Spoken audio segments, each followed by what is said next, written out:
Hey everyone, welcome back to the podcast. This is Catching Up with the Nerds with your hosts, Tom and JC. This is a podcast about two dads that are catching up on all the nerdy stuff we missed, sharing how we pass on our nerdy passions to our kids, and deep diving into nerd pop culture to make it more accessible for you. What do you think, Tom? That's a beautiful, beautiful intro you got there. Thank you for Thank you for that. We try. All right. So we should probably do intros in terms of who are you? Who is this person I'm podcasting with? Who are you? Oh my God. How long you got? Really? Who are you? Right. So Tom, that's my name. And where did we start really? Well, I was born and raised in France, and then moved to the UK at the age of 20. And that's where I spend 50-50 now, getting close to 40 years old. So I've done half my life in France, half my life in the UK. Did you know that? Can you believe that?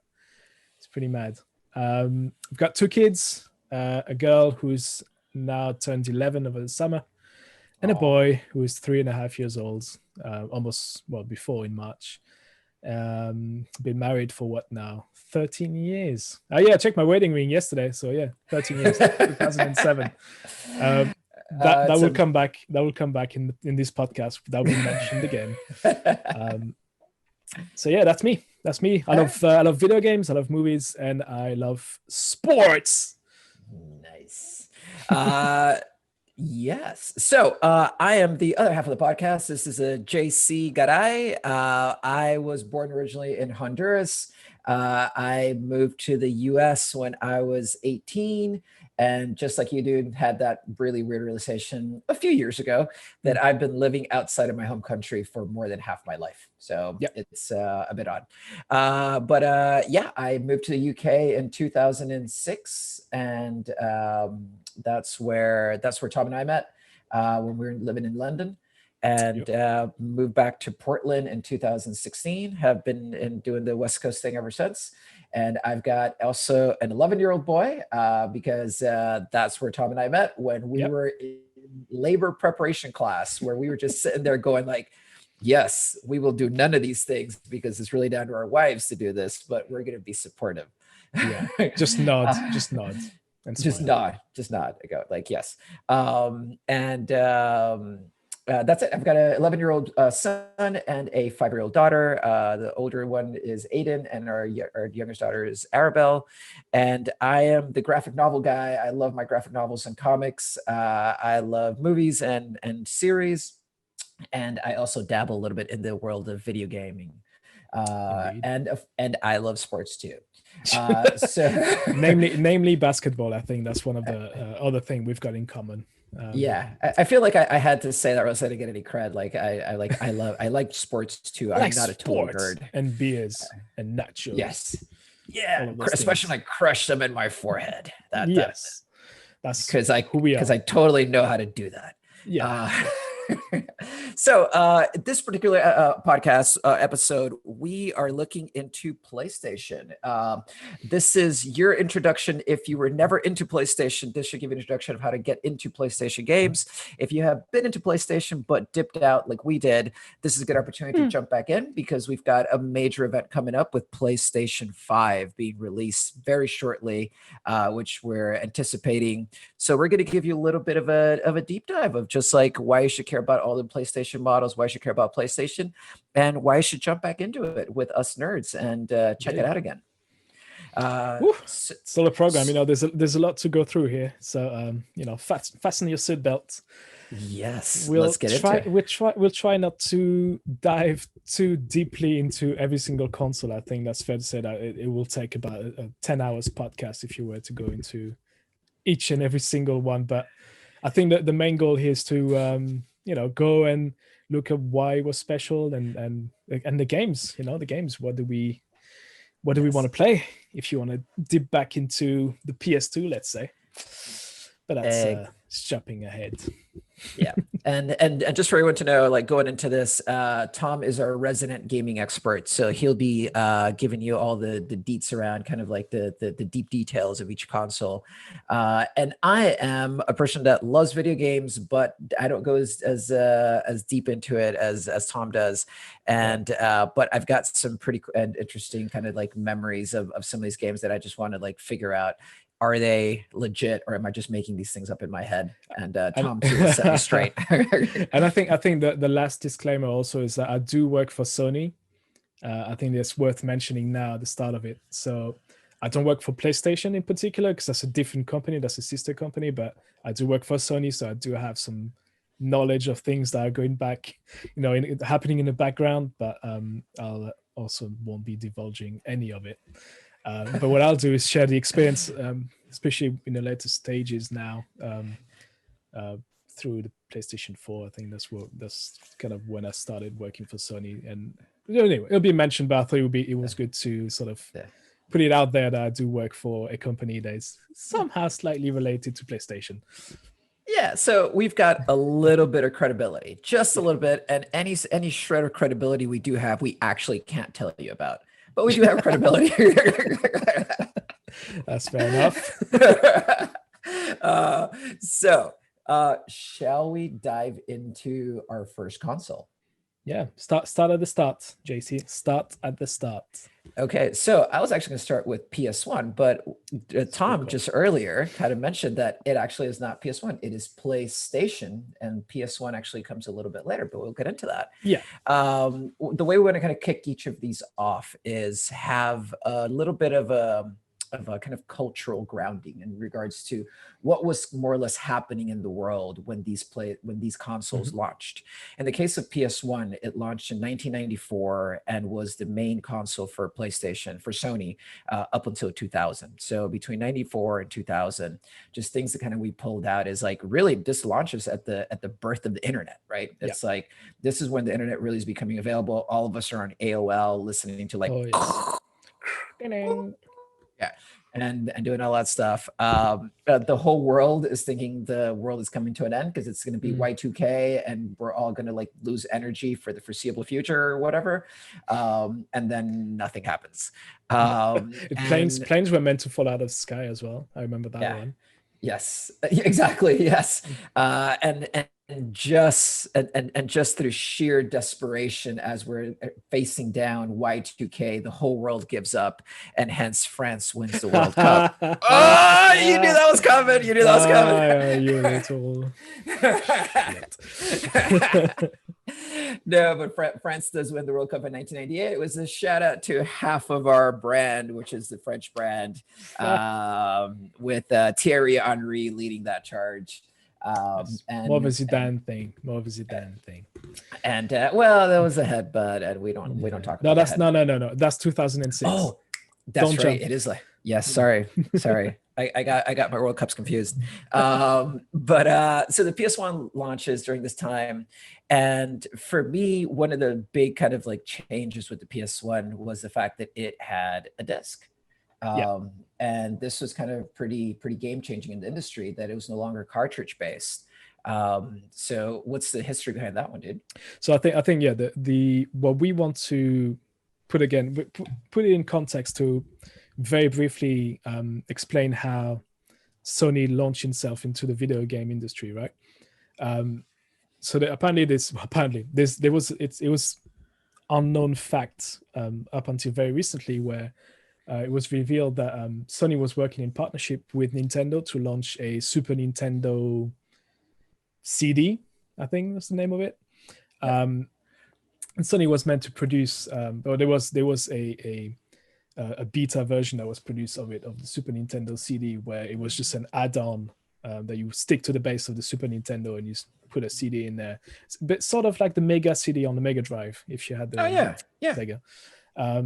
And I think in 91, what I have on my notes here, 91, Sony announced that it would be a thing, there would be a Super Nintendo CD.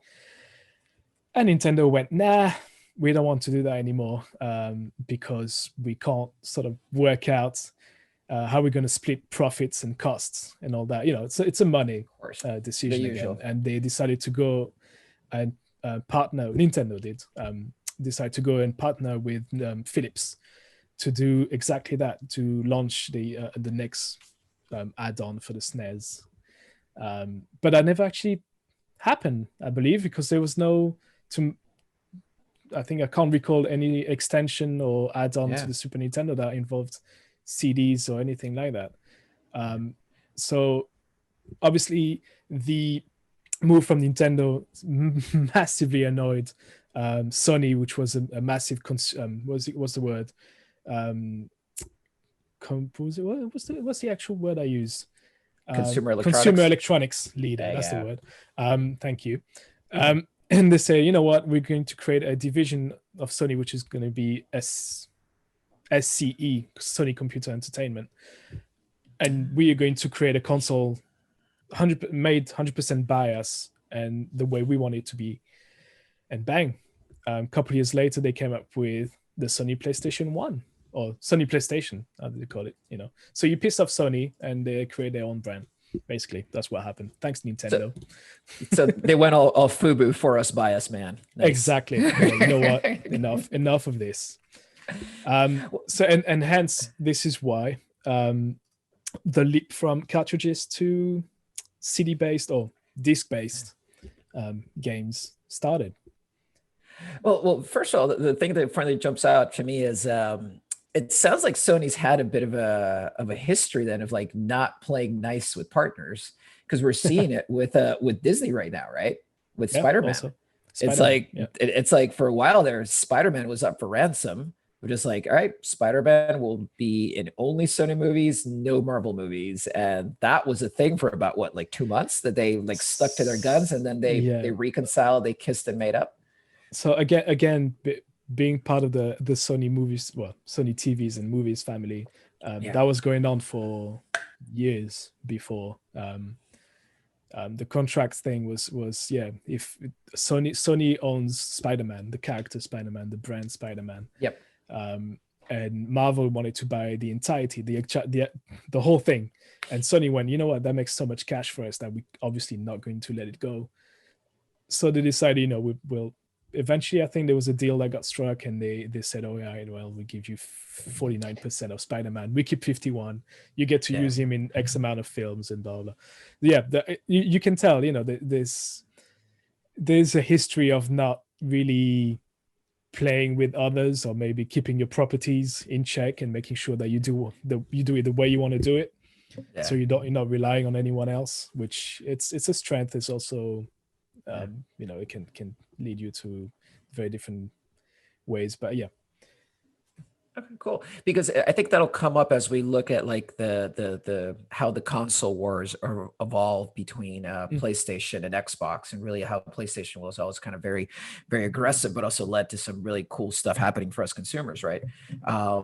But kind of coming back to the PS1, now that the PS1 has a disc, at least for me, one of my big takeaways when I first saw that was, so if it's not working, can I still blow on it like I do with the cartridges? Because the cartridge is always like, you blew on it, stuck it back in, and it worked. If you're doing it again, you blew into the actual console, and it's like, and then for some reason I saw a headline the other day, which once again maybe came full circle. I don't know if you saw this, that like, this was a legit press release. Like Sony, was it Sony or PlayStation? Sorry, Sony or Xbox. One of the two, Sony or Xbox, was asking people not to vape into the console. Xbox.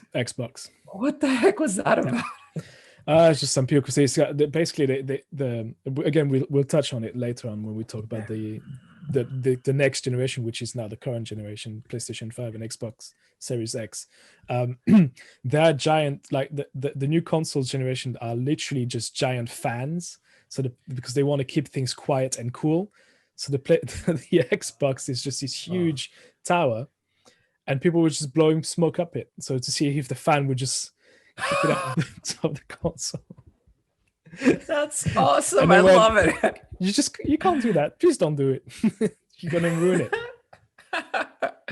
So that's hilarious. It's funny. It's like we go from like blowing into the console just to like keep it working to like let's see what happens when you vape through it. But coming back to kind of PlayStation 1, then, like for us kids, I was definitely like a Sega and Nintendo kid. For sure. And more like, funny enough, I was more of a Sega kid, if I'm honest. Same. Why would someone want to make the move to PS1? Why was it a big deal? So I think the PS1 was really the transition from 2D to 3D, but 3D done properly, you know. Granted, now if you go back, you know, I would I would give you a challenge to go back and play the PlayStation 1 now, after where we are now. It's not aged well. But at the time, you looked at, you know, I think you've got Virtua Fighter on your list. I think it's more Tekken. So as a fighting game, you look at Tekken and you were like, whoa, amazing. You got a space, you know, you move. You're no longer like in Street Fighter when you're just moving from left to right and right to left. Now you can go deep. You can go, you know, at the end of, like, you imagine a square stage, you can go to the edge of that stage. You be careful not to fall off the stage. There's a bunch of stuff now that's integrated into it. So it's the first time that 3D gaming is done effectively, and it's done well enough that it doesn't look horrible at the time. Remember, you go back to, was it 94 is when it launched? There was nothing. No other gaming console was powerful enough to pull off a great looking 3D games. So you look at that and you say, okay, well, why would I go? You know, what was the consoles that they was competing against? It was against the Saturn and the Nintendo 64. And the 64, everything was cartridge based, and that means there's a very limited amount of room for developers to effectively run great 3D games. Move to the CD. I can't remember what it was. A CD, I think, is 625 megabytes of data on the CDs, and it's a huge leap between a cartridge, which is a few megabytes. And you jump to CDs, and it's like, whoa, I've got room to expand and room to do nice 3D graphics, nice, even 2D, hand-drawn 2D, you know, and it was easy to develop as well.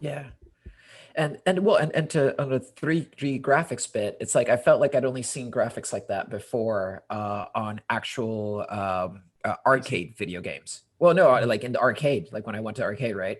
And then it's the first time that I saw it in a console, where I was like, oh, wait a second, like I can get that experience here. And Tekken in particular stands out, because for me, like the Tekken, like I'm sure there's a lot of like the graphic elements were super amazing, like, but for me, Tekken was so like the game where I could kick like Jean-Claude Van Damme.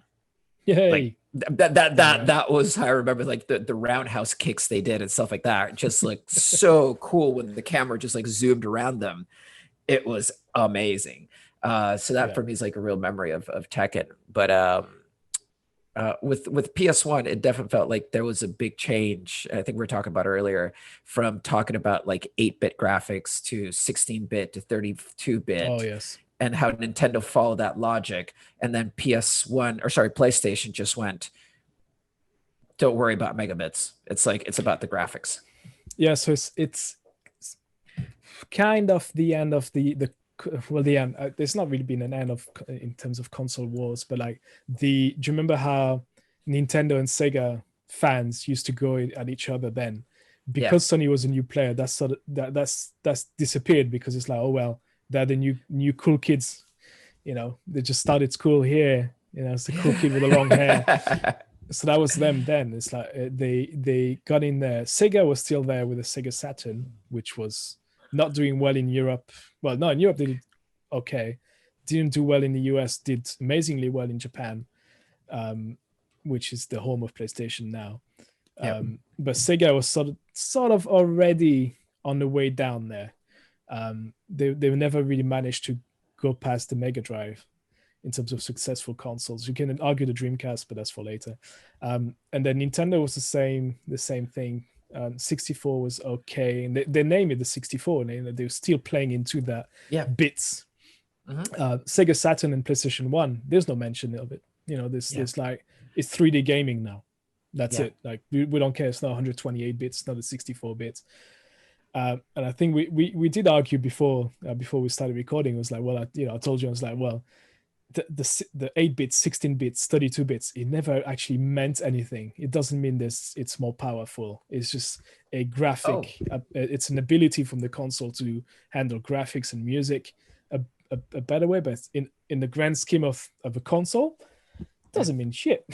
It doesn't mean anything. Interesting. So it's all marketing then, basically. It's marketing based thing that they use to. I think that one of the ones that heavily relied on this was the is it the Jaguar 64, whatever it's called, when they went full on and went, hey, look, our console is so massively powerful, it's it's the best thing ever. They barely sold anywhere, but that was at that time in the history of video gaming, it was still very much the power macho sort of element to it, where it's, look at us, we've got edgy games, we've got this console that will blow your mind, it will cook you breakfast, but it's the most powerful thing you've ever seen. But I was abandoned by Sony. They went, look, CDs, 3D gamings, you can play music on your TV. Ooh, that's amazing. You can read CDs, audio CDs on it. You can watch high fidelity full motion videos on it. Ooh, amazing. It looks shit now. At the time it was amazing. So yeah, it's sort of, I think to me, is when you see a bit of like in the Cold War, when things gets relaxed and it's no longer about a fight between brands. It's like, okay, Sony is here now. Look at us. This is what we're doing. Let's chill on the fight between Sega and Nintendo. You guys are no longer that relevant right now. You're about to get relegated. You're not here anymore. You can go fight over your bits. We're gonna take the big money. It's exactly that. We'll take the money. You guys go fight in the other room. Come back in 5 years. We'll talk. So Tom, one of the things about the PlayStation is that eventually got called PS1. Actually, was a separate console they launched. What was that about? That was to avoid confusion with the upcoming PlayStation 2. Because obviously the PlayStation at the time was called Sony PlayStation, not PlayStation 1, because obviously I don't think they were ready for the success of the PlayStation 1, and maybe there was no follow-up, maybe, don't know. So Sony went out of their way and they kind of repackaged, reformatted their PlayStation, the original PlayStation, into a smaller console, which was rebranded as a PS1. And that got released mid 2000. I believe the PlayStation 2 was already out at that time, because the PlayStation 2 came out also in 2000. So they re-released it to sort of extend the life of the PlayStation 1, which was still selling very well at that point. So there's nothing, I think technologically, there's not a massive breakthrough between the PlayStation and the PlayStation 1. It's just a smaller version of it, and a sexy looking version of it as well, because I think it looks pretty cool. So yeah, that's it. I think it's just a rebranding in a way of the PlayStation 1, of the PlayStation to PlayStation 1, just not to confuse everyone, like Microsoft's doing right now with the Xbox, which we'll get to. Cool. All right. So with a PlayStation, any one game do you want to recommend to people to get into, any couple of games that you would say people should check out? Yes, I mean, I think we want to break it down in games that you could pick up with and play with your kids, or your kids could play. So the obvious one for me was Crash Bandicoot, because that's one of the biggest game on PlayStation 1. There's Spyro the Dragon, and then your favorite, Tony Hawk's Pro Skater 2, which I think you mentioned, and you said that you used to play that game, on and off, but you used to love the vibe of the game, I think is the gist of it. Oh yeah. The music. For me, it was it was the first time that I played like an open world game where I could just wander about in the game, and for me it was just super interesting. And it was one of those games, I think I was telling you that, like, I love playing, but I'd never played for long. Like every time I sat to play, like after half an hour I get bored, but I would always come back to it regularly. Yes, that's a cool one. And then the big ones as parents, as adults, that you shouldn't play with your kids. Silent Hill, obviously. Metal Gear Solid. Metal Gear Solid you can play with your kids, but then that's the themes. The theme of the game is it's not an easy story to you know explain to your kids. It's definitely very convoluted, and it's not an easy one to explain. It's so it's out there, but it to me is the greatest game on PlayStation 1, Metal Gear Solid. Oh really? Oh cool. Yeah, it's easily the best one. And then if you like your racing games, I like my racing games, and I know it was a massive hit when it came out with Gran Turismo. Yeah. Oh right. So Gran Turismo was an original PlayStation game. All right. Yeah. And the graphics I remember was like nothing we've seen at the time for a racing game on home consoles. It was just mind blowing. You can also add in Wipeout, because I think that blew people away also with the 3D and the music and the speed, which was like a technological demo of what the console could do at the time. So Wipeout also would highly recommend that. Cool. All right. So moving on to the PS2. So now we're up to 2000. So PS2 becomes the dominant Sony console from 2000 to 2005. We're going through a time where we're going through the dot-com bust. So that definitely has an impact in the gaming industry of like so many companies going under from the original dot-com bubble.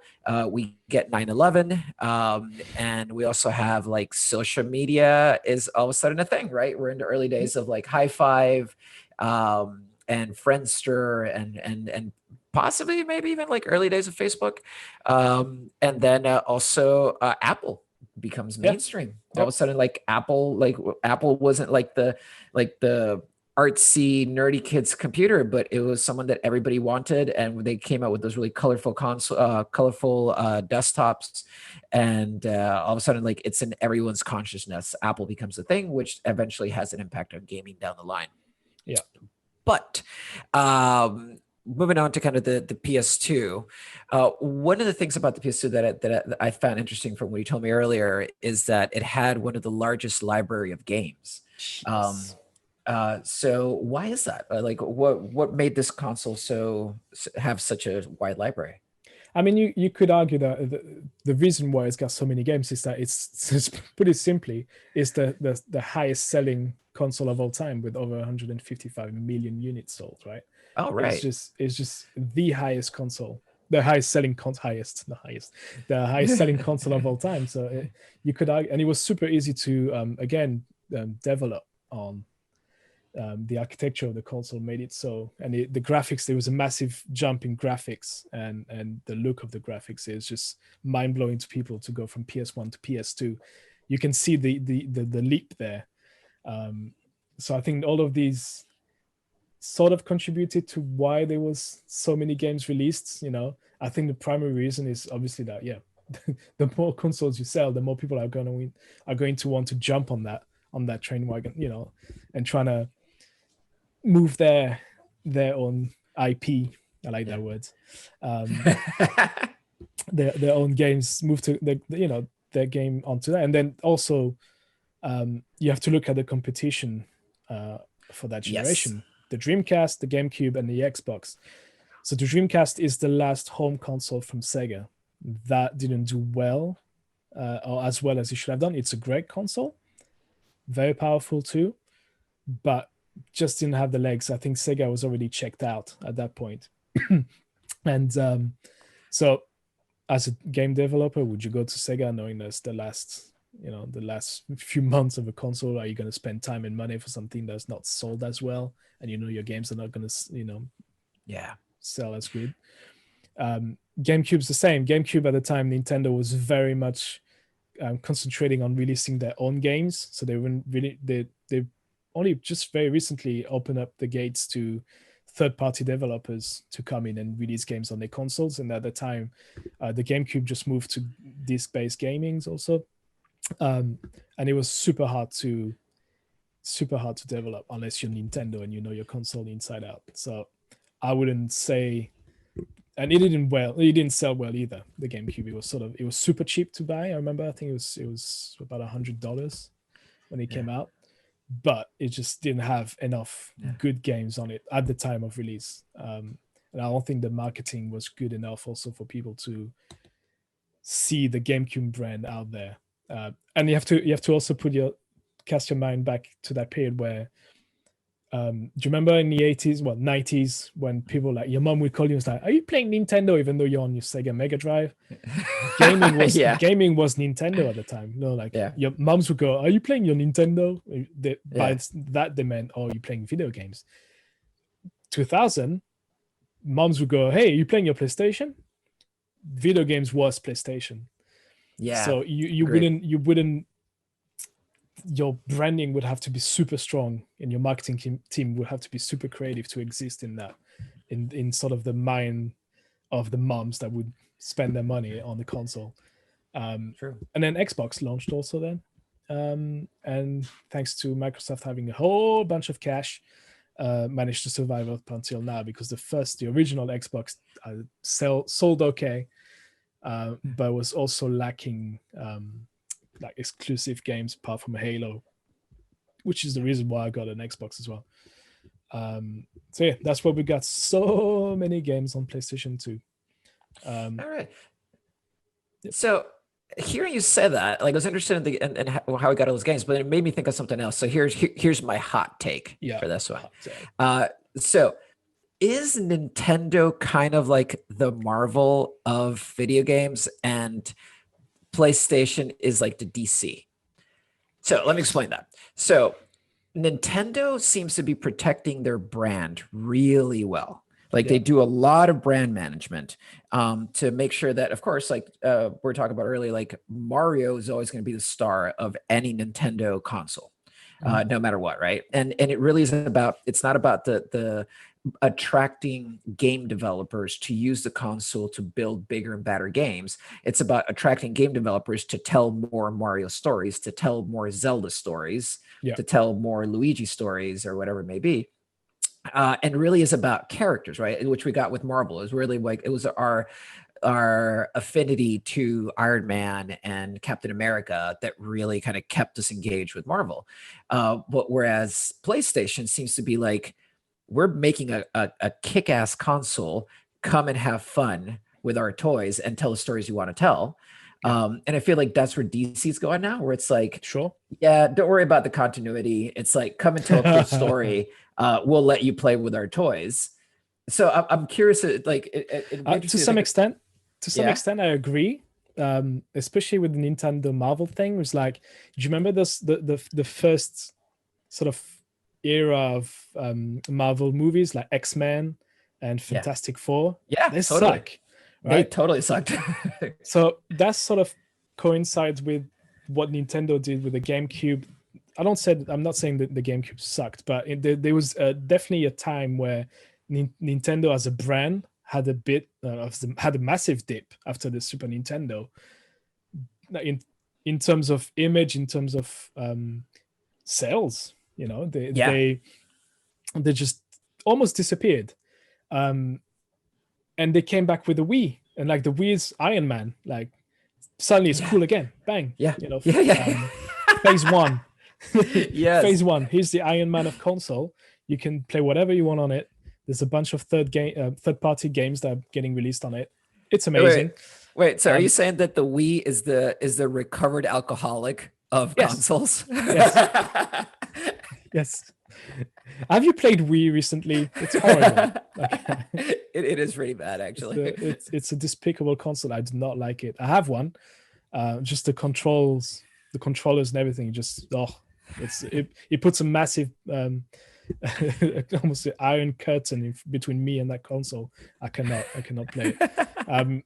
But yeah, I think you've got a point. To a certain extent, yes, they could be that. You know, it's like, and the PlayStation is Batman. Yes, exactly. Cool. It's dark. It doesn't have to do much to be cool. Yeah.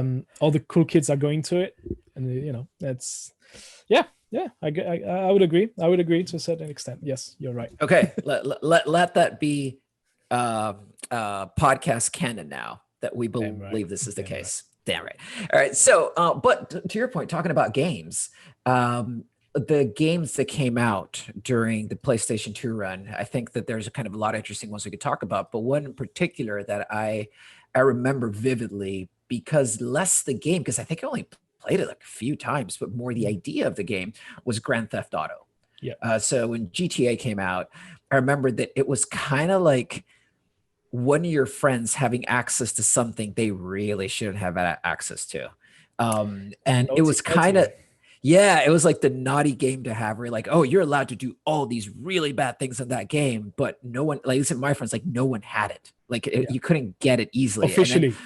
Yeah, officially. And then you had a friend that had it, and like everybody would show up to their house to play, and you could barely even play because it was like 7 kids piled around the video game trying to play for like 30 seconds. But we were just all fascinated with the idea of it. And if you look at it, those early Grand Theft Auto games were not very good to look at.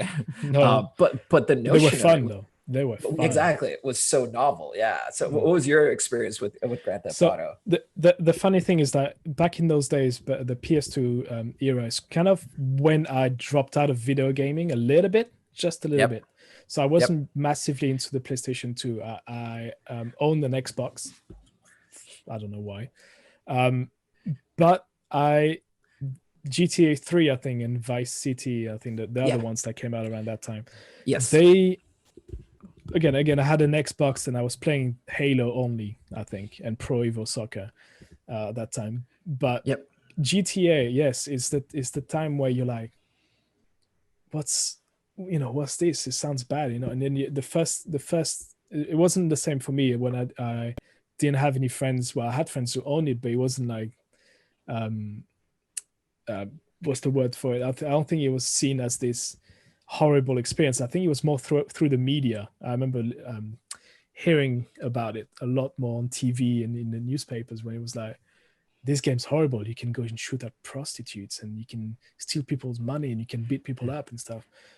And I was like, oh, yeah, that's cool. That's a cool game. It's a lot more mature than what we got up until now in gaming, right? Because you used to play Mario, you used to play platformers that are kids friendly. It was like, save the princess. Yeah, save the princess. And this is very serious. You're now driving around the city, and you're being chased by cops, and you can kill them if you want to. You can kill anyone, know. And it's. So what I'm trying to say is that it's I didn't feel the same in terms of naughtiness. I knew it was a bit edgy at the time, but also I think it's when the gaming the players, so the audience was growing up. So you're talking about people who are now maybe 16, 17, 18. Yeah, I grew up with the NES, the SNES and the Mega Drive. So that kind of game is expected to be there because it's you want more mature content, and the graphics allow you to show that content in more details, if you will. So it was sort of I think where were you at that time? Were you in the US? Yeah, I was in the US. So I think that's where maybe there's a cultural difference between what's acceptable for you guys in the US and what's acceptable for us in France, where we're a lot more liberal with topics like sex, sexuality, not violence so much, but like, you can go on live on TV and swear until your face turns blue, right? Like in the US, I remember we used to watch TV and we used to have guests from America, and can I swear? And then people like, yeah, go ahead, just say whatever you want, nobody cares. So they, in certain aspect, like a game like GTA wasn't as much of a shock to the system, to the French society, because it's back in those days also, and socially there was all these stories about cops I think we talked about it once, but it was like cops shooting black kids and immigrants from North Africa, like Algeria and stuff like that. So it's like there was already a lot of violence in the media, and that was talked about already. So it wasn't a big shock to me, at least from what I remember at in those days, that look, there's a video game. People were well aware that it's just a video game. It's like nobody's. You won't do that in real life. So I don't think it was a massive shocker to the system, to anyone when that came out.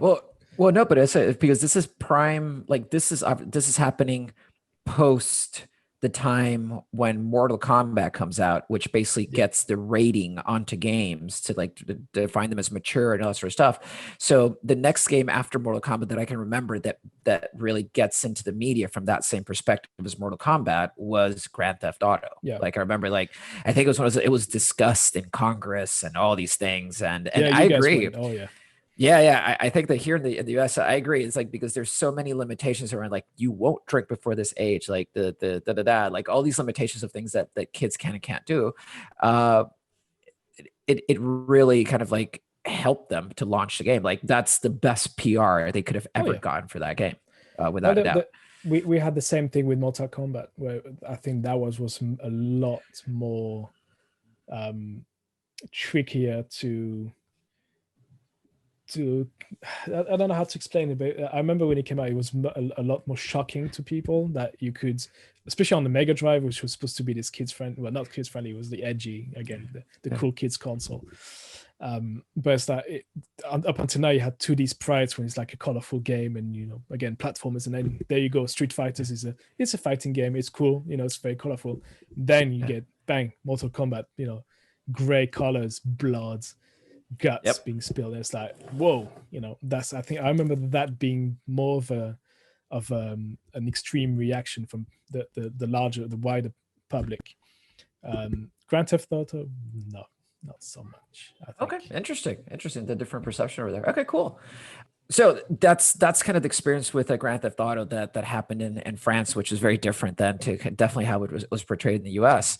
As far as kind of my gaming experience during that time, I was starting the same. I was dipping out of video games a little bit.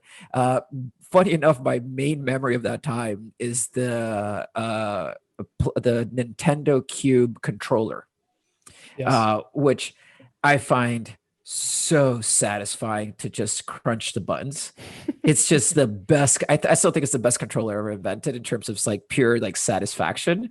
And I still have this idea that I want to buy a bunch of N64, a bunch of GameCube controllers, cut off the cords, and sell them to kids as fidgets.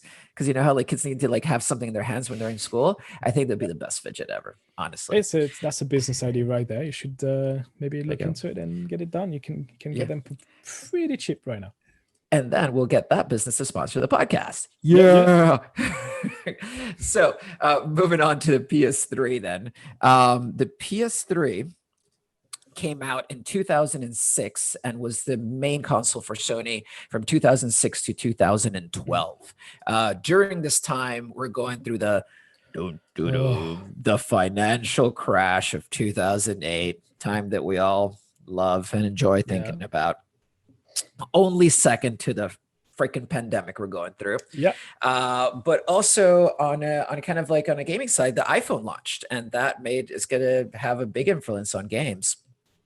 But also, we get the first Miles Morales in comics, which we're talking about. Is for me, it's like a huge moment because ultimately that ladders up to PS5 having Miles Morales as their main character in this launch. And I think there's kind of an interesting through line from that moment to the PS5, because the launch of Miles Morales in comics actually has an interesting history, where it was originally suggested by somebody in the LA Times, a guy named Mark Bernardin, that I believe, for LA Weekly, I believe he was writing at the time. And he creates an article saying about how superheroes don't have to like subscribe to specific cultural identities. Like, why can't Spider-Man be black? Why can't Batman be of another nationality, right? It's like, why can't those things happen? Because at the end of the day, it's what they represent, not the actual person, right? And in particular, Spider-Man, he represents like a certain like idea. And Donald Glover picks up on it. This is Donald Glover back in the days before he was actually, I think he was starting to be Childish Gambino in those days, but he was on the show Community. And he gets dressed up in a pajama that looks like the Spider-Man outfit in the show as a means to pitch himself as Spider-Man. And he gets a huge huge backlash for like death threats, all sorts of stuff. People going like, Spider-Man can only be white, he can only be Peter Parker, call it a day, and people got super upset. So a Portland writer called Brian Michael Bendis then creates the first Miles Morales Spider-Man comic around that time. And he says that he took inspiration from what happened with Donald Glover and the article that was written in LA Weekly. We get the first Miles Morales, and it's a real turning point for pop culture, and it eventually leads to this huge moment with the PS5. So I just wanted to bring that one up. Yeah, that's a good point. No, that's interesting. Very interesting. Go on. Yeah, and then other thing happened memorable at the time is Honduras makes the World Cup for the first time since 1982. And this matters more than any of the things that I've said before, because we get the first FIFA game where we can play with the Honduran national team, dude. And that was awesome, with the actual players, with their actual strengths and weaknesses. And it was awesome. It's a good thing. It's a good thing, if were we playing in the same groups also? Wasn't France Honduras a thing that happened in the World Cup? I think we played each other. This is something we don't talk about, Tom. Oh yeah, this was very embarrassing, and we don't talk about 3-0. We don't talk about this. No, that's beside the point. That's beside the point. It's all about showing up and participation. Hey, you know what? It's to be fair though, to be real, it's a great achievement, because it was a first. Dude, we're a country of 6 million people, man. Yeah. It's like tiny. That's like one city in France. So yeah. No, it's that's why it's impressive, but it's worth mentioning, I think. Still got whipped. We still got whipped by France. But the last and arguably second most important thing that happened is that Tom and I met, and we both had kids, not with each other, but we had kids. And our oldest were born. So Emily and Aiden met for the first time. They're now 11-year-olds running around doing their stuff. And the PS3 becomes a thing. So this one I totally missed, like entirely, completely, didn't even touch it, because we had just moved to the UK and we were broke as a joke when we got there, and we were hustling and working our tails off constantly, and there was like no time for video games. So I totally missed PS3. So why should people care about the PS3, dude? Woo! All right. So on a personal note, PlayStation 3 is when I got back into video gaming like heavily. As you mentioned, we launched in 2006. I didn't get mine for a while because of the price. I think it cost $600 at launch, which was hefty. Spicy. But the reason why it was so expensive, it's because technically it did a bunch of stuff, mainly having a Blu-ray player installed in it, and Blu-ray players, standalone Blu-ray players at the time, cost a hell of a lot more than $600. So in terms of pricing, it was up there, but they did make an effort to make Blu-ray a thing, to launch it in the mainstream.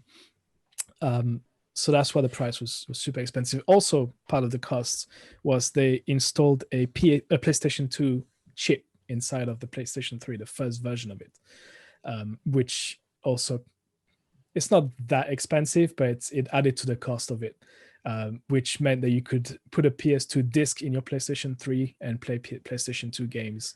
So that was 2 consoles in one, the first version of it. Also added to that was a bunch of memory card slots on it. So there's like a little flap thing that you would lift up, and then you put like a SD card, you put like a mini SD card, anything like a USB stick you can shove in there. So that costs also money to add those features in. Okay, interesting. Because especially the point about the Blu-ray, it's like you could get a cheaper PlayStation than a Blu-ray player. Yeah. And if I'm not mistaken, this is during like the peak of the Blu-ray versus HD DVD wars, wasn't HD DVDs. Okay, it's not the peak. exactly the pick. It's more of the industry, the movie industry especially, had to make a decision in terms of what the next format would be. Do you remember they had the VHS and Betacam at the point, and they had to go VHS, right? So it's the same thing here. It's like, okay, now we were on DVD for a while. Everybody adopted that. It's time to jump onto the next technology out there. Which one do you want to go with? Blu-ray, HD DVDs? And at some point, they were selling both formats in shops. And I think Netflix, I think that's what we said. Yeah, Netflix was a rental place only at the time. They didn't move fully to digital services, and they eventually pulled the plug on the HD DVD. For what reason, I cannot tell you right now. But they went, okay, we'll go with Blu-rays. And that's what we do. And eventually Best Buy in the US also dropped their HD DVDs, and they said, okay, we'll support Blu-rays only. And I think the fact that Sony is a major player in the movie industry, certainly, a hell of a lot more than Microsoft, and the fact that the Blu-ray was technically superior to the HD DVD made that the decision ultimately was made by retailers and I think movie studios to back Blu-rays over the HD DVDs, which was itself backed by Microsoft. Cost a whole bunch of money to Microsoft, and was a massive win for PlayStation, for Sony in particular. Right, and now they're the default, right? It's like Blu-ray is synonymous with like anything you can pop into a thing, like that's a disc, right? There's no other option. Yeah. To answer your question to why you should care and why you should jump into PlayStation, I think there's also, again, another massive leap in terms of graphics and gameplay between the two generations. So the PS2 still, okay graphics, but then the PS3 is like, I remember the launch, it was like, when I bought mine eventually, and I started playing, what was that game? There's a game, I found the name again, but I popped the first game in and I went, and it was like a slap in the face, like HD graphics. It's the first console to be supplied with HDMI cables, and you had to update your TV if you could to the HD TV. That's right. And I was like, whoa, that's like, playing NBA 2K, for example. Like you go from NBA 2K on PS2 to NBA 2K on PlayStation 3. It's mind blowing. Literally, it was mind blowing. It's apples and oranges. Yeah, totally. Yeah. Also, add to that, the first it's the first generation to really rely on networks on the internet. This sort of started it with the original Xbox and the PS2. You could access online functionalities, but I think PS3 is when they launched the PlayStation Store, PlayStation Network. You could watch Netflix, you could watch YouTube on it, and then you could buy games online digitally. That was a massive thing. That was like the first generation to do that. No longer you had to go to the shop and get yourself a physical copy of a game. You could just buy it and download it on a hard drive. Granted, the hard drive was tiny at the time. It was 20 gigs, I think, the first version of PlayStation. But you could plug an external hard drive to it already. Correct. I think that was the first one of the things you had to do. Plus, you could slot in the extra memory in the front.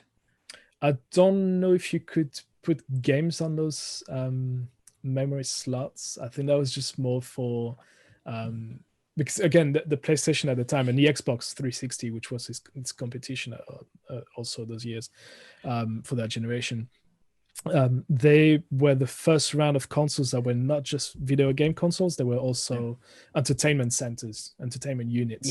You could watch movies, you could play games, you can look at your photos. That's why PlayStation decided to put all these memory card slots. It's because you can grab your memory card from your camera, stick it straight into your PlayStation 3, and then bang, you can watch your photos on your TV. I've certainly done that. It's back in those days when I used to travel a lot, and I went to Thailand and Canada for the first time. You used to come back from your trip and start, look, mom, photos, bang, and you shove it on the PlayStation 3, and there it is on your TV with no effort. That was amazing. It's the first time I remember going over to people's houses and watching a movie, and instead of loading the movie on a DVD player, them loading it on a PlayStation. I remember it was the first time I realized, like, oh wait, they don't need to have anything else besides this, and it had never dawned on me until that point. That was the first time I ever really had that experience. So we didn't mention on the PlayStation 2 though. The PlayStation 2 was also a DVD player. Yeah, that's right. But we didn't mention that. But yes, it's. I think to me also, I have memories of going to around people's house, and they had PS2s and they would put DVDs. Like watching The Matrix on PlayStation 2 was a mind-blowing experience. But then yes, for Blu-rays, I don't know anyone who had a Blu-ray player, a standalone Blu-ray player at home. Me neither. It was the PlayStation 3. Yeah, you're right. I don't remember that actually. Me neither. So one of the things about the PS3 for me was interesting was the advance in how games became way more immersive, and they became a lot more like movies, right? So for example, you get like Last of Us and Red Dead Redemption. Red Dead Redemption, everybody that ever explained that game to me always said it's kind of like playing Tombstone, which had been a show that was really popular on HBO at the time. And just the fact that they compared a game to a show was very new to me about that particular system. So are there any games from that system, whether it be Last of Us, Red Dead Redemption, that are memorable for you want to talk about? Memorable. Well, yeah, there's Last of Us. There's what else we got? Hang on, let me go back to my lovely little list. I think I mentioned before GTA 5, but God, what am I forgetting? Uncharted, the Uncharted series started on PlayStation 3. That's to me the big one. I think Last of Us and Uncharted on those two series, let's put it this way, because now there's more than one Last of Us. They represent the brand now, the Sony brand, the PlayStation brand. I think again the Uncharted series is in the same vein than the Last of Us, when it's now, obviously it's highly inspired by the Indiana Jones franchise. Yes. So it's the same thing. It's story driven. It's an action game, so shooting game. It's a looting game. It's a puzzle game, but it's heavily relying on how well the characters are written, on how well the story is written. It's just not another platform game. It's Uncharted. It's they're making a movie out of it. There's that connection right there when it's good enough to make a movie out of the video game franchise. So and I'm sure at some point there's going to be a Last of Us film or something like that. There's got to be. I don't know if there was talks about a TV series or a Netflix series of The Last of Us. All right. Maybe I dreamt that one, but definitely there should be a movie or something that is in that universe. Is there really? I think PlayStation 3 to me, when I think PlayStation 3, it's again God of War is another one that came out. God of War 3, I think. Yep. That was massive. So I identified the PlayStation 3 with Last of Us and Uncharted. So Uncharted is one of those games where I've heard it described as, on any given year when that game comes out, that's probably the best action movie of the year. A lot of people say, because it just plays so well as an action movie. But with Last of Us, what was your experience playing Last of Us? So The Last of Us was again legit the only time I've ever cried playing a video game, where the first 15 minutes is just you trying to trying to run away from the city you live in, that's been taken over by something, you don't know what. There's a bunch of explosions everywhere, and you're trying to escape, and then eventually you come across the army, and you have that one soldier that, by accident, I think, sort of accident, ends up killing your daughter, and that was a very heavy moment, and that your initial reaction is like, no way they kill the main character's kid within the first 15 minutes of a game. That's not something I've seen before, but that's what made that game great, is that it goes there, right? It goes to places that survival and making it alive, and it's, I think it came out around the same time that The Walking Dead, I think, was also on TV. So there was that zombie wave of zombies everywhere. Obsession, Obsession, yeah. our post 9/11 zombie obsession. Yeah, That there we go. if you tune Right into there. our horror history podcast, you can hear all about. But one of the things that for me was interesting about that particular moment in Last of Us is that it felt like moments you only get in TV. So, for example, the Red Wedding, right? It was a moment of shock that people weren't talking about Game of Thrones. They were talking about the Red Wedding, specifically that episode that got talked about, right? And it's that moment of just like shock TV that just permeates culture, at least pop culture, and everybody begins talking about that. And that's something that was interesting about that game, that it created one of those moments where you normally didn't get those in games. Like you would talk about the end of the game usually, or like some sort of like gaming dynamic, but not about like in the story, this happened and it just like totally blew my mind. That hadn't been a thing up, at least I feel up until then, that you had like those mega shocks that Last of Us delivered, and in a very cinematic way. I think the shock that we had before on the prior set of consoles on PlayStation 2 was a different sort of shock. You know, like we mentioned before, GTA 3, correct, which is more in your face. Yeah, you know, swearing and, you know, again, blood, violence, sexual violence.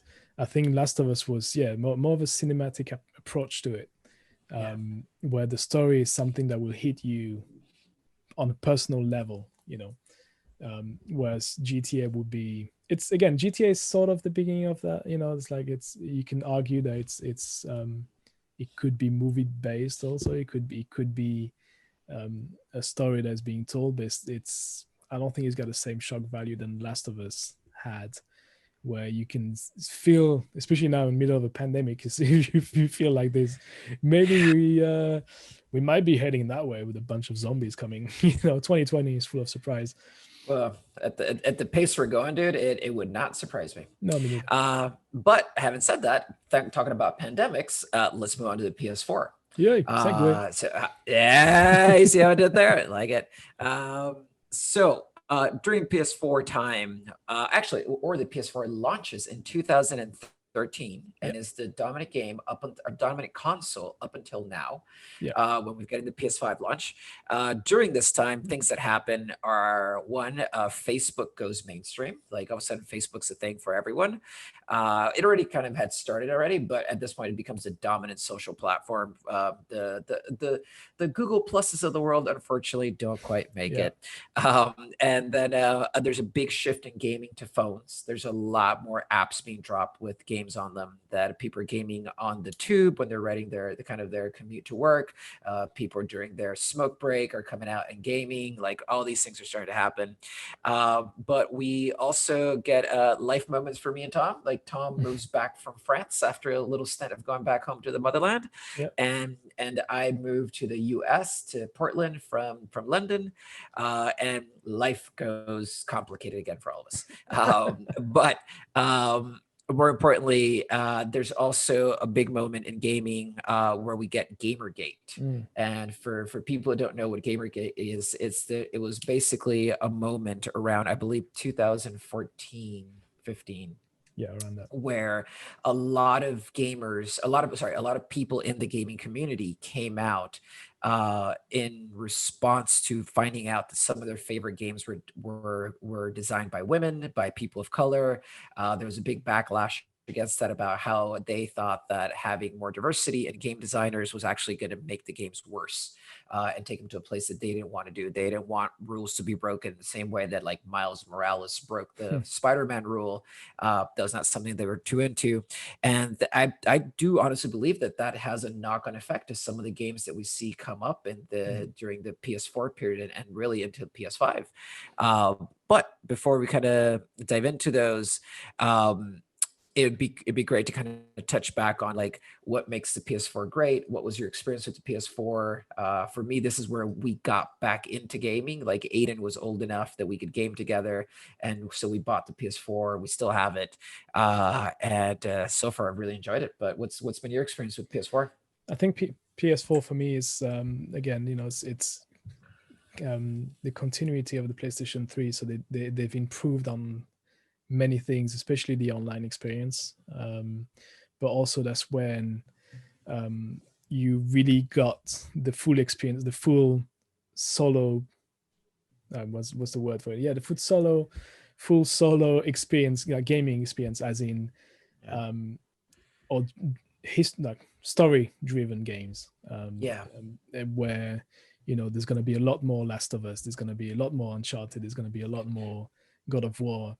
And those games, you don't play them online. You play them because you want to enjoy the story. And I think that's what the PlayStation 4 did, was to consolidate those games, but also cater to the people that were looking for those types of games, where, again, the competing consoles for the PS4 is the Xbox One. The Xbox One for Microsoft is, again, it's all about muscles. It's all about power. It's all about, look at this graphics.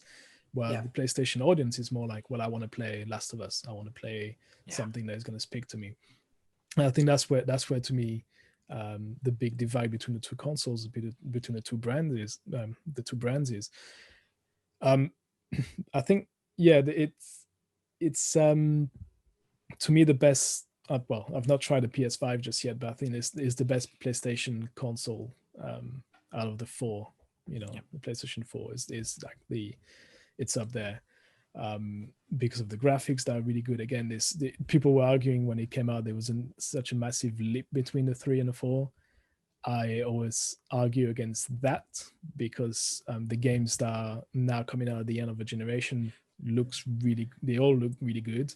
So obviously the jump to the next generation is not as obvious, but when you go back to the previous one, that's when you understand, you see the subtle changes.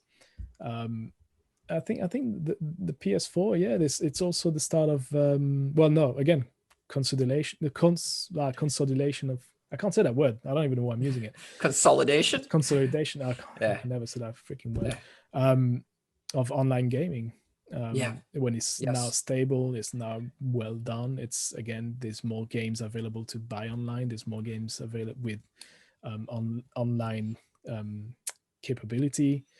And your Call of Duties, when you can play up to like 100 players on the same map, that wasn't, no console, no generation was able to do that up until now. But I think technologically, I think it's a great generation. PlayStation VR, I think we should mention, that is the first VR experience that was available to the masses, cheaper than the other brands. And that would work well. I mean, I still suffer from motion sickness when I play it, so I can't really play it, but I know Emily does. I think we also mentioned the going down the cage to visit some sharks. The shark cage, which and that's a different way of consuming games and enjoying games. The headset, I think the VR headset is really, again, it's a massive improvement. I think it finally broke through mainstream gaming. It's you had different brands that were doing it before, and they're doing it. You can argue they do it better, they do it worse. That's not what I'm here about. But like mainstream, affordable VR gaming is now here. And there's a lot of good games on PlayStation 4. You can play, there's Blood and Truth, which is like it's a movie. It's a shooting game. What's Blood and Truth about? It's just a shooting game, but it's very Hollywood driven. It's like massive production when you go different stages, different places on Earth, and you shoot your way through. It's very well done. Like it's awesome. If I wasn't suffering from motion sickness, I would play a lot more of that. Astrobot, which is the game that is now pre-installed on the PlayStation 5, that was launched on PS4, and it's a technical demo for the PlayStation VR, but it's also a great platformer game. So if you've got kids, get them onto Astrobot. I know Emily's been playing that a lot. Wait, it's a platformer on VR? Yeah, and it's amazing. Really? So you're controlling the little robot Astrobot. So you see him from high above, and he breaks the fourth wall as well, because he looks back at you and asks you where to go. And if you move your head, you can see behind the walls. You can see below a platform. You can see on top of a platform. So you're kind of this godlike figure. Interesting. Moving Astrobot, it's a straight up platform, right? It's Mario with the robot skin, but the VR headset, the VR experience with it makes it amazing. It makes it that you now, like I said, can see from different angles, and it changes the gameplay. And it looks That's beautiful. the first time I've heard of that. Yeah, try it if you can get your hands on Astrobot one day. Please do it. But then, Beat Saber is also another one on VR, which is I don't know if you know, it's a rhythm game. Yep. Yes. Also great for workouts, because you would break a sweat on that one. Oh, nice. Because you gotta avoid stuff coming at you. You gotta slice them, dice them, all in rhythm. It's that's awesome. I was playing it this summer when we were in full lockdown. Because we're not allowed to get out. So I was like, you know what, Beat Saber. Which is so. Is it like the next evolution of like the watermelon slashing game on the iPad? Yeah. Like was it like Watermelon Ninja or something? Yeah. Yes, Fruit Ninja, I think it was. Fruit Ninja, that's it. Yeah. It's the same thing, but it looks cool because obviously it's surrounding you. You got those massive blocks coming at you. If you don't move, you get a hit and you die. Nice. It's all music. It's all music based. So you got your headphones on. You got those massive beats. You've got famous songs also that got remixed for it. It's amazing. And then also your friend's experience of Resident Evil, which I do own as well. So like we were talking about earlier, like I've got a buddy that's got Resident Evil, and he will not play it after the sun goes down. Like absolutely will not play it. Just in the dead of day, sunny day is the only way he'll play that game, because it freaks him out. It's too immersive. This game is the only game, like just like The Last of Us is the only game I cried. This is the only game I literally played the first 10 minutes. You have to go through a small forest, and you gotta get into the house where everything happened. I've not made it into the house because I spent the first 10 minutes in that forest going, nope. And I get to the door and I'm like, nope, I'm playing something else. I cannot. It's the scariest thing. It's too real because you've got your headphones on. You've got. There's no escape. This that's the thing with a VR headset. Like when you play regular video games, you got your TV in front of you. If you want to pause and look away, you can. You can see outside. The freaking headset, it's all over. It's in your face, man. It's like 360. There's no escape from it. Well, I was telling you about like the experience I had when I tried it out with the shark cage game, and there's no interactivity with that game really. It's just like seeing a movie that you're like kind of playing in, and that you can look around, but there's no buttons to do anything, right? But you're basically getting lowered into in the shark cage down into the depths of the ocean, and I lasted 5 minutes. To the point that I didn't actually make it to the shark at all. Like actually Theo made it to the shark. And for me, it was the sense of depth, because I've got this thing about underwater. I've got this like slight fear of like underwater stuff. And just like being able to look that far down into the ocean and like it felt actually deep. Freaked me out. And the thing is, when I took off the headset, my whole head was sweating. Like it was completely visceral reaction. And that's just like, all right. For me, it was like a bit of a moment, but also like, if they can have me have that visceral reaction when I normally don't get, like, I love horror. Like I don't get freaked out by movies. It means that they're onto something. They can make you feel more now as you're gaming. And that's important, right? As you kind of move into the next stage of gaming.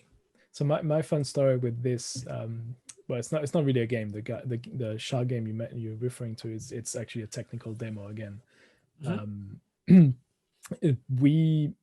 We had the PlayStation guys show up at work, and you had to book your slot to get a half an hour experience with PlayStation VR headset before it got released. And you had to pick between the shark experience and there was like, what's the other one? There's like this game where you literally driving around London shooting people. It's like East London. Yeah. So I went, I'm going to try the sharks. And same on you. I decided lowering. So you didn't go all the way to the end, but at the end you do get attacked by a shark. Yeah. The cage just gets busted open by one shark, and then there's another one coming at you, and that's when the demo stops. It stops when the shark, like the face goes, and then it stops. And I was the same. Like I'm not really good with underwater stuff. So when they start lowering you, and you've got do you remember there's this like clear water and it's nice blue lights, nice fishies, and you're like, oh my god, it's amazing. And then you get through, and they get you down like between those rocks, and it's super tight, and I felt like my palms were so sweaty, and I was like, oh man, the next guy is gonna have to play with these. It's gonna be disgusting. And then they get you down, and I'm like sharks circling you, and I'm like, it does not feel good at all. Like, because then I actually tried the Batman game afterwards, and that was kind of interesting because they're using VR technology for you to really play as a detective. So it's not like you're running around as Batman punching people. You're going to crime scenes and then analyzing the scene from different angles. So then like someone's like falling out of like a window, and you can like look under them and look at like what angle they're falling in, or where they're going to fall, or like did someone push them out the window. And kind of, to your point, it kind of makes you like a spectator. So it sounds like they took it to the next level with that platform game, where like it really makes you like oversee the entire world, and you're like this like God sort of figure. So and really that's, I think, where it's going to be the strength of PlayStation is like, sorry, of VR is like, what other game dynamic can it pull in to make you feel you're in control of the game in a different way? No, but VR, I think, to me was the biggest technological leap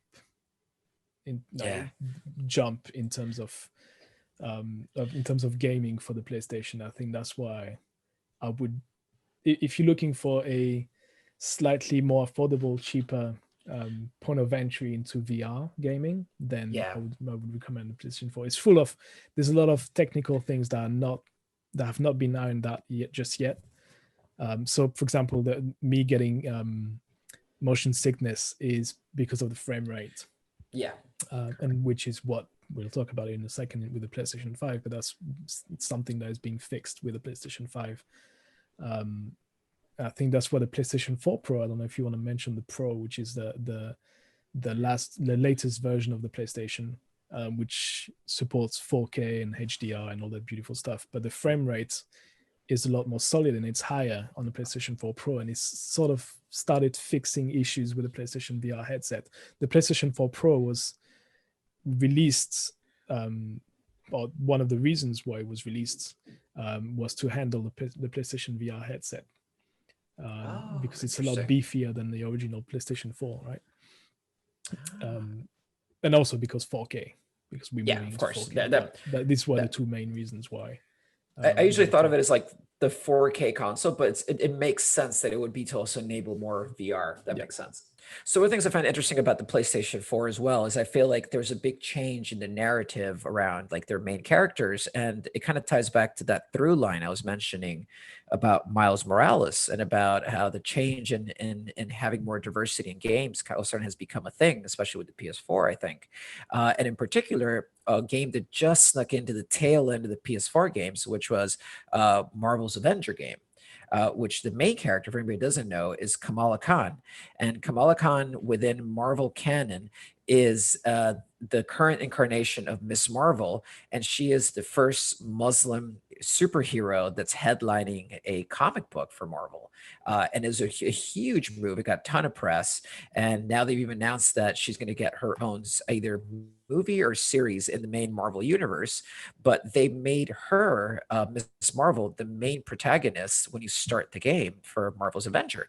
And they could have easily gone with Iron Man, Captain America would have been an easy choice, but they took like a really bold choice in going with a character that's like, it's not a mainstream character yet because they're still developing her story, but it's a character who's gotten a lot of attention from the general community of people that are going like, oh wait, all of a sudden like I see myself in the video game.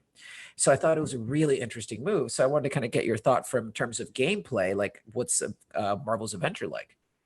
Yeah, I again, I did something absolutely rare for a video game. Is I pre-ordered the game as soon as the trailer dropped, and I saw the trailer was outstanding, and I went, okay, I'll get myself some of the action. And then they released a demo, a month before the final game dropped. Yep. And I actually canceled my pre-order, but not because of who the leading. Again, in the demo, it's not really strongly hinting to who the main character is. You don't really see it. You don't see it. So even the demo didn't show us her. The demo, you get to play Iron Man, and then you move on to the Hulk, and then you move on to Thor, and then you move on to Black Widow.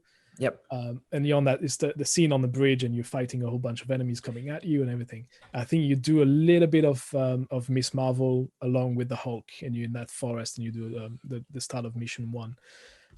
It's just so I did not cancel my pre-order because of everything you just mentioned about Miss Marvel. Is just that the game, to me, in terms of gameplay, sucked. Oh, right. I didn't like it at all.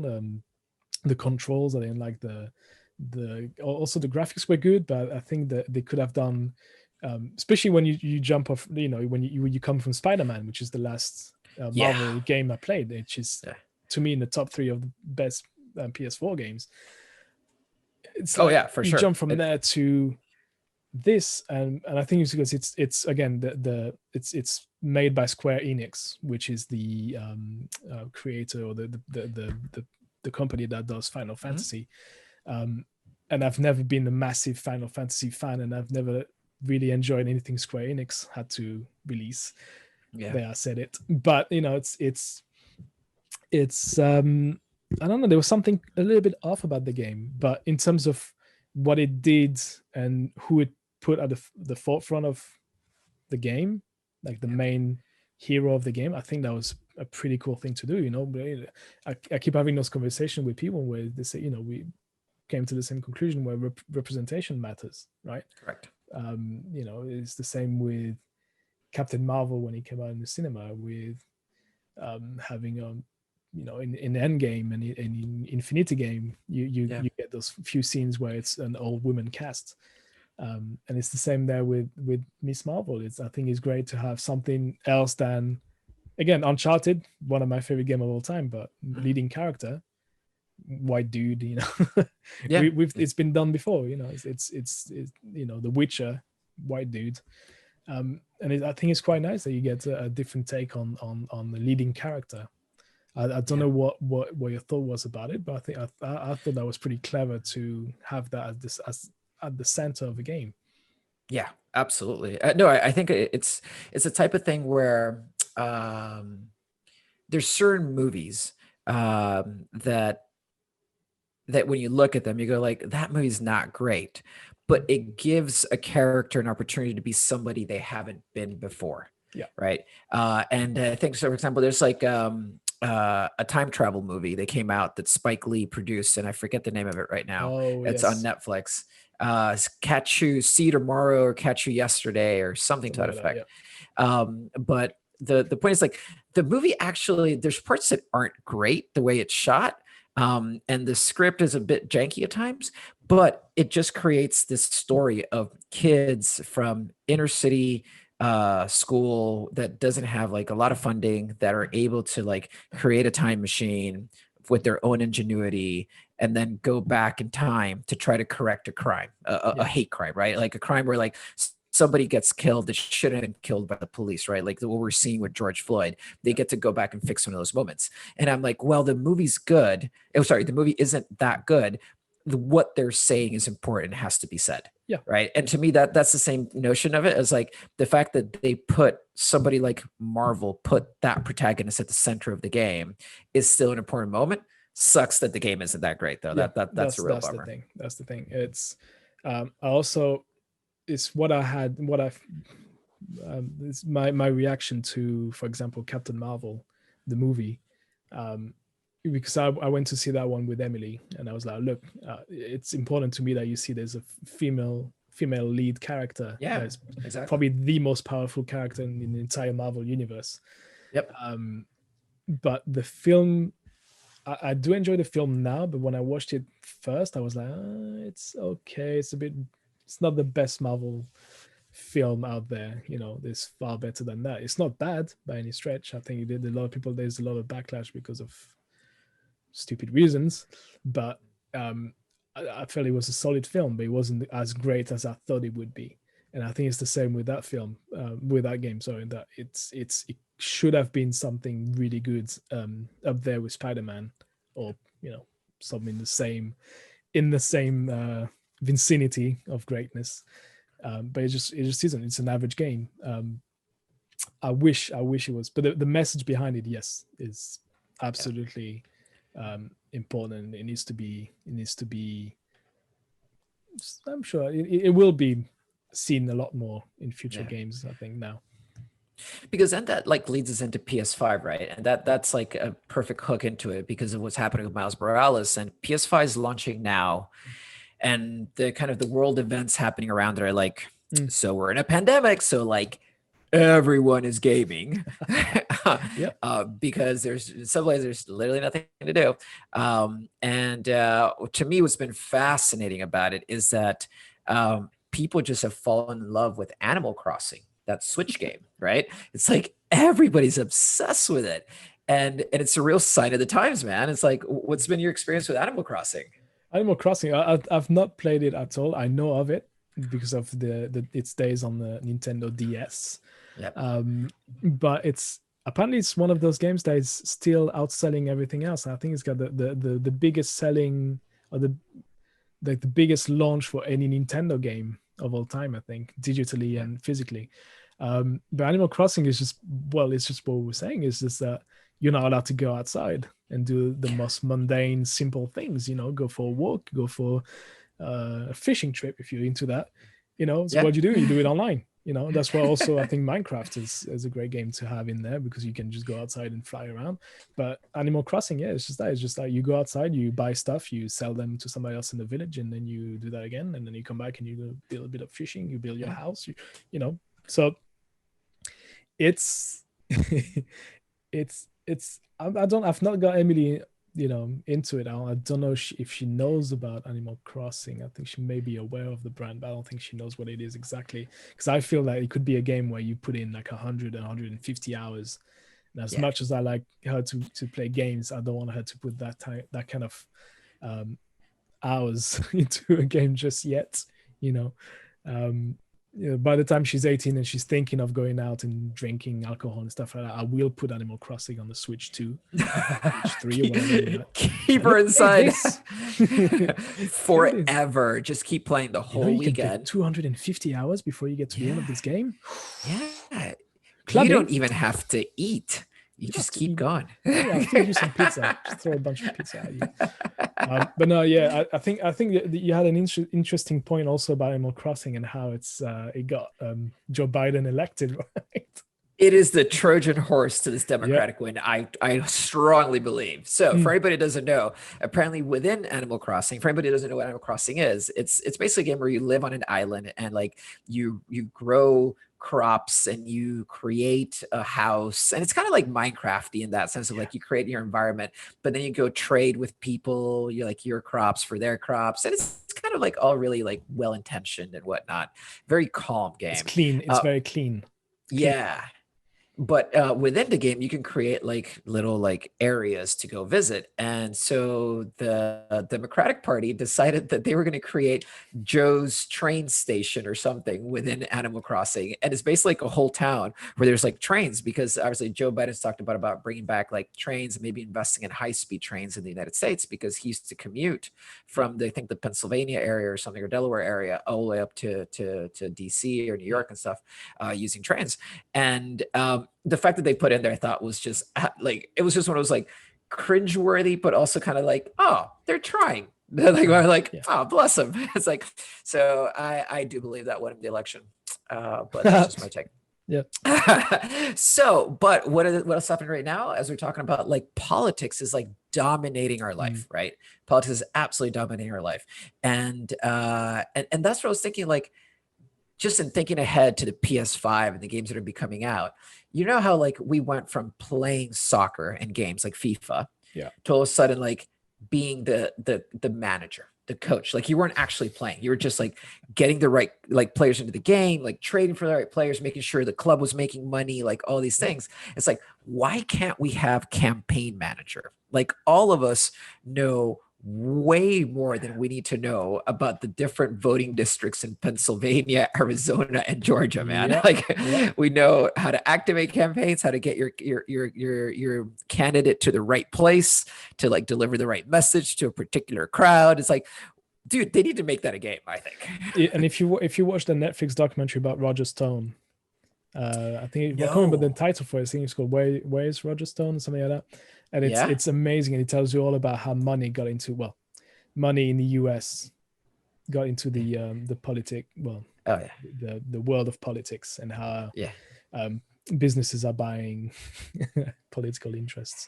In the game you got to find which lobbyists to take money from and which ones you don't, and it could influence the outcome based on who you backed. Oh dude, I like that. So yeah, that's when I started getting into US politics and the entire system around it, which is very, very, very far away from what we've got in Europe. It's vastly different. It's two different worlds, really. The way you guys do it and the way we do it, it's vastly different. You could argue there's special interest and a lot of money being exchanged, but it's not as forthcoming and clear as it is in the US, where you can see where people's interest, who's pushing a certain product on what candidate or a certain way of a certain lifestyle. Dude, we could make it like by seasons. It's like you play your first season, and that's to get like to get your candidate into the primary. Mm-hmm. And then the second season is like you actually go into like being like trying to get the presidency and stuff. I think we can start on the third season. Third season, you're trying to get the Senate back. Yeah, exactly. 3 solid seasons. I don't know if you want to start with a presidential campaign right away, but certainly you want to do something maybe local. It's like on Football Manager, you can start with the big teams like Barcelona and Madrid and Manchester United, but you can just start with like your local elections of the mayors. It's like Dude, I would so play that somewhere in North Carolina or something. I would totally play that. Like you're running to become just like city councilman, and then you got to do some like good deeds as a councilman to then become like city mayor and then governor and then Senate and stuff. That'd be great. Then you get higher. So if you're a game developer and you like that idea, email us on catchingupwithnerds at gmail.com. We'll take a cut. We have already trademarked the idea. We have royalties set up for it. You can pay us. Thank you. You can advertise on here. Feels good. So anyway, so moving on to kind of the PS5 launch, when it kind of finishing off that through line I talked about, that now we go from like 2010, Miles Morales is in comics, to what was it, 2018, we got him in a movie, and now it's like he is like spearheading this launch. Right. And then you get things like Miles Morales is out of that launch. We just talked about like how Travis Scott dropped a 10-minute short film as like some sort of like PS5 unboxing video, but it's just him going through all these things, and he's got like James Blake playing on it. Like it's just become this mega event. But the interesting thing about it is like the people spearheading the event really speaks now to a broader audience, which is really awesome to see in this PS5 launch. Oh yeah, there's a lot of and again, working at Sony, I know how they're trying to be, or we're trying to be the very inclusive in the messaging and everything we do. So I'm not surprised that PlayStation is doing the same in terms of who they're marketing the console to and who they're trying to reach, with pretty much everyone. It's no longer the 16-year-old in their basement, the mom's basement, feeding on pizza, and that is doing now you've got to be more socially aware of what you're doing. Correct. And I think it's a great time to be in video games right now. And you see the marketing campaign is also, I mean, I think the PlayStation, the marketing campaign is again centered around the player and being an explorer and pushing boundaries and stuff like that. The PlayStation 4 marketing campaign was more like, it's for the player, which was the tagline. But it again, that encompasses everyone. It's the same spirit. This one is even more so because we are when the PS4 launched, it wasn't as woke in the society. Right. Wasn't as woke as it is. And Sony's understood that if for your brand to work, it also has to appeal to social media. So there's a lot of effort that is being made on social media platforms, getting influencers to talk about it, but not just influencers that will be your white 30-year-old man. It's like every type of influencers online.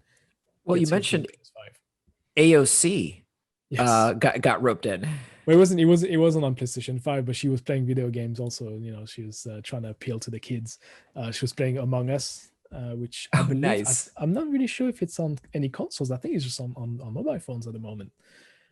Yeah, I think it's like Steam and Oh yeah, like mobile downloads. I yeah, it'll think. be on your tablet somewhere. Yeah, exactly. But again, you see that this again, it shows that it's now getting into um, every sort of layers of society. It's not only the kids. It's moved on. It's grown. The video game industry has grown now with its audience, and you can also argue that part of the audience is now making video games. There's a lot of people that got influenced by playing the Super Nintendo and the Mega Drive, and now they got themselves into producing video games. So you'll see. Yeah. That's where you see also something we didn't talk about, but this one is a return of retro gaming and new games that have the retro gaming feeling, and it's people like you and I who are now old enough to be game developers, and they want to see those games with a nice HD paint, HD coat over it, but still with pixels and sprites. So it's pretty cool to see.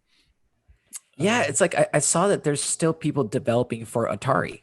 Yeah, Like there's like like a games second wave coming out on the NES, on the Super Nintendo, on what was it?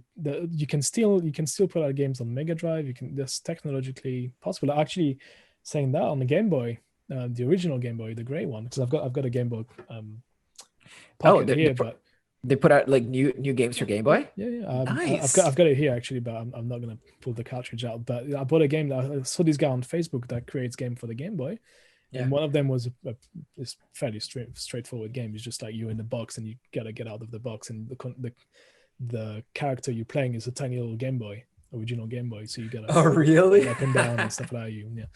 But that's a new game. That's something that the guy created himself, and he's putting on cartridges, and then he's selling them on Facebook, like for $20 or something. It's not the cheapest game, but it's cheap enough, for people like me to buy.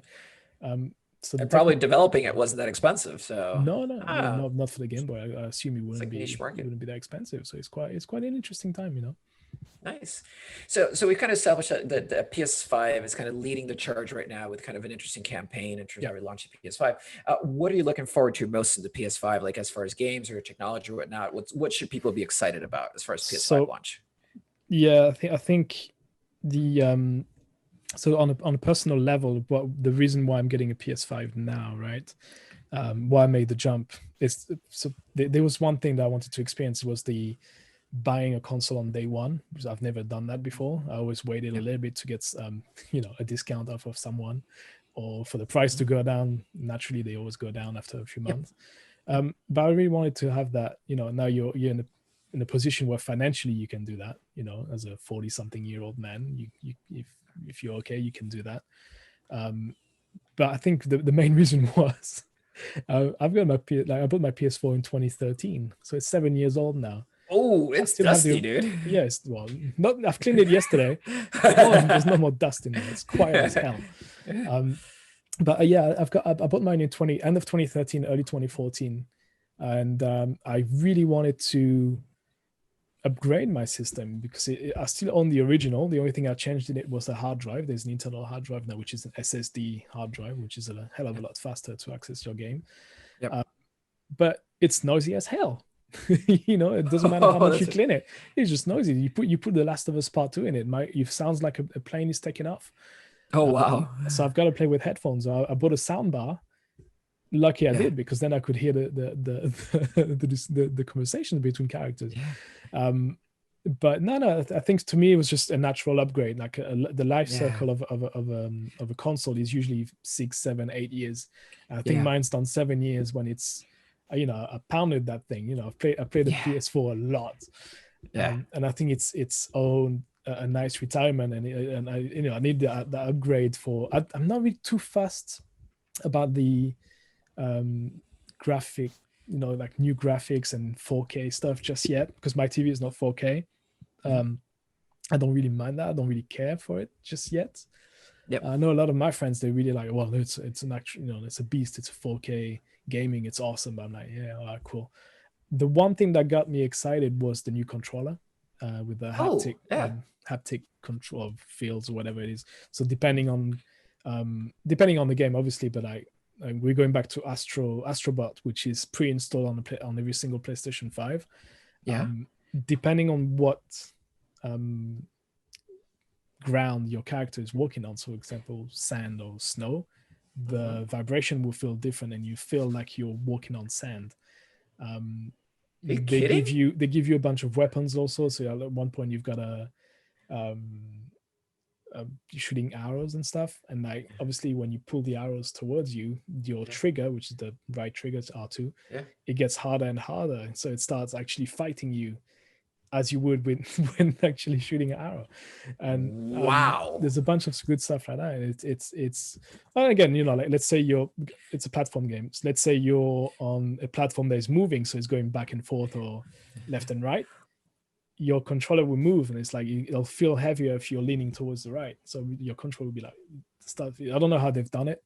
It's the motors that are inside is freaking awesome. So that is bonkers, dude. And I keep saying, if you look into video games, the one thing that's the most important thing, more than actually the games, the controllers is the most important thing.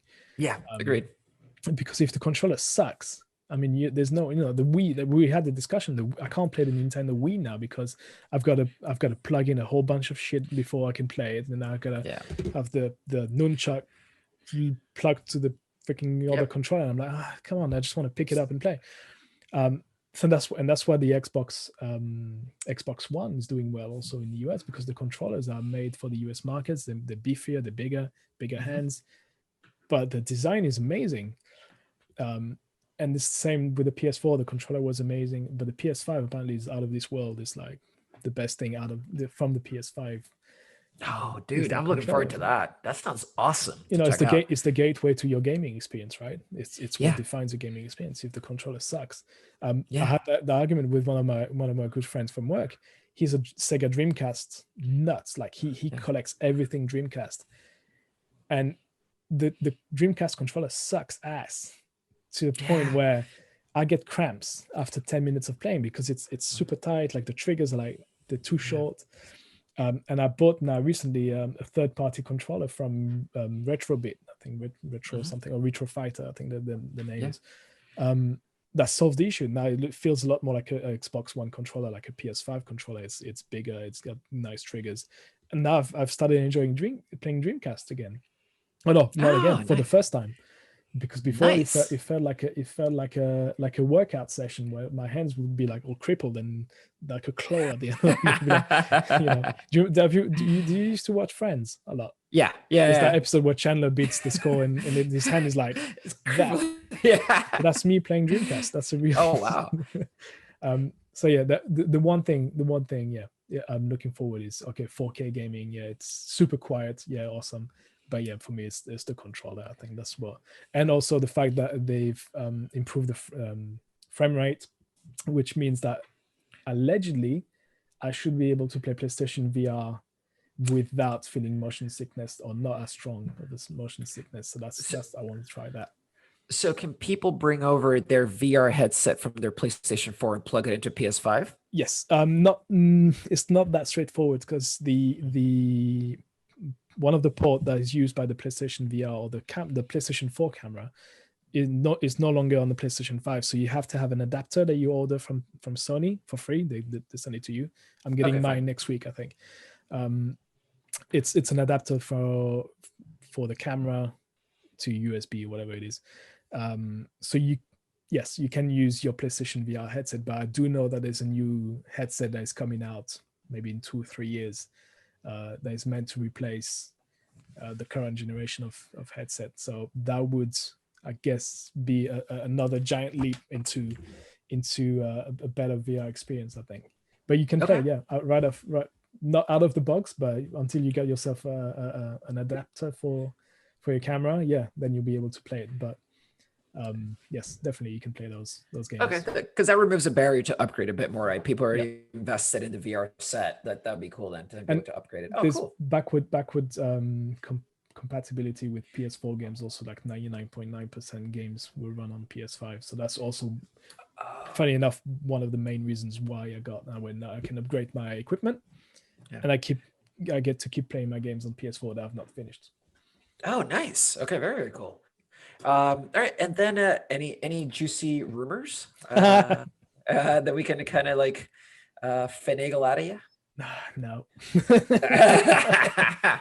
Around those. All right. No, I've got nothing. The one insider thing is that I can tell you though is that obviously Sony Productions, which is the Sony TV or whatever you want to call it, Sony Pictures and Sony PlayStation, Sony Computer I forget it. It's SCE, Sony Computer whatever Entertainment.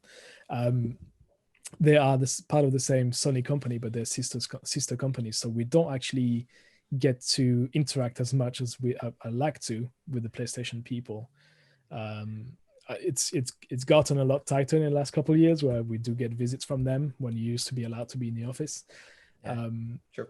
But for the PS5, it was impossible. Like we didn't get any discounts or any preferential treatment, but then also in terms of information that was coming out of the PlayStation side of things, that we got nothing. We got nothing. And I think that it'll be that way for a while, I think. All right, dude. So then just kind of summarizing up kind of where we got to, it sounds like the PlayStation 1 introduced us to motion, like 3D motion graphics via discs instead of cartridges. Kind of the PS2 introduced us to a much broader world of PlayStation games, just because that sold so well. And then PS3, we got into kind of the more immersive games, kind of Last of Us coming out, Uncharted, God of War, like movie-like storytelling. And then PS4, just like the graphics took a massive leap forward. We got VR, we got like 4K, and games started to be a bit more woke. And then hopefully PS5 takes us into the next level of games, which I'm still putting out there, is going to be Campaign Manager. Let's go elect some Democrats. You only lose if you elect a Republican. That's Bowser. So that's it, man. Hey, hopefully this was useful for everyone to kind of catch up with PlayStation, all things you wanted to know about PlayStation, but we're always too afraid to ask. We're here to share. So everybody have a great week. Go upgrade if you want, go play if you want, go retro game if you want. Just get in there, get some gaming action going, have fun, do it with your kids, and just enjoy yourself. Thank you for listening. We'll catch you in episode 3 whenever we decide to drop that one. Yes, and thank you for Tom for doing the edits on these and for having this idea. This has been some of the most fun I've had in a while. So thanks, man. Cool. Well, have a good one, everyone, and we'll talk to you in the next one.